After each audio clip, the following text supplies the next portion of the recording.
asalaamaaleykum mbokk yi tàngaay bi dina wéy di des ci dëkk bi rawatina ci booru penku bi waaye bu ñu jàllee nag ba ci guddi si jàpp bërset bi péex lañ fiy gën a seetlu muy xeetu seddaay boo xam ne dinañ ko seetlu ci réew mi yëpp. bu ñu jàllee ci image sat bi nag gis nañ ngeen ni niir yi nga xam ne mooy jugee géej dana wal yan ba léegi jàll ci bëj gànnaar gi ak yenn gox ci kotu Sénégal bi waaye li des ci dëkk bi nag jant bi moo fi gën a fës ci bëccëg gi. bu ñu jàllee ba ci guddik tey gile ngelaw li dina jógee ba léegi booru bëj gànnaar ngelaw loolu jógee bëj gànnaar moo fi indi xeetu péex muy seddaay goo xam ne nañ ko nemmeeku daanaka ci réew mi yëpp rawatina ci booru Mbuur ñu ngi fi xaarandi fukki degré ak ñeent dinañ dem ba fukki degré ak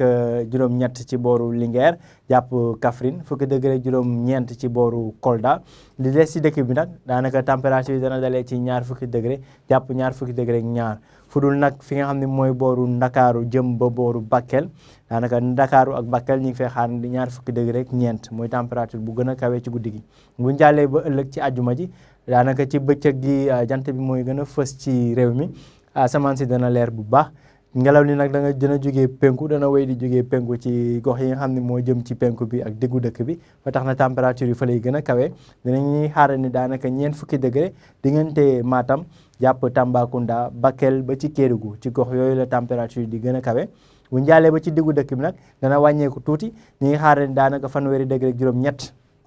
ci booru Kaolack jàpp Kaffrine ba ci Diourbel bu ñu jàllee ba ci bëj Saloum bi température yi dana dalee ci fanweer ak juróom jàpp fanweer ak juróom benn muy diggante Ziguinchor Sédhiou ak Kolda. bu ñu jàllee nag jëm ci booru sow bi mooy li jëm ci côté Sénégal bi température yi dana wàññeeku bu baax foofu Mbour danañ fa xaarandi fanweeri degré ak ñett fanweeri degré ak ñaar ci mbooru Thiès. waaye nag température mi ngi gën a néewee diggante Ndakaaru jàpp Ndar ci ñaari gox yooyu la dinañ fa am fanweeri degré ci tënk rek mbokk yi liñ fi seetu woon ci semaine bi yëpp muy tàngaay goo xam ne mi ngi tàmbalee di dugg ci dëkk bi jugee nag ci booru penku bi jàll ci diggu dëkk bi waaye li nga xam ne moo jëm nag ci côté Sénégal bi mooy rawatina Ndakaaru ak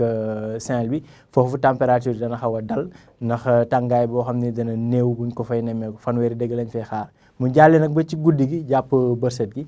péex la muy seddaay goo xam ne dinañ ko nemmeeku ci gox yu bëri ci réew mi li moo doon nag xibaar yi ñu ngi leen di jox dig daje ba ëllëg ci yeneen xibaar météo jërë ngeen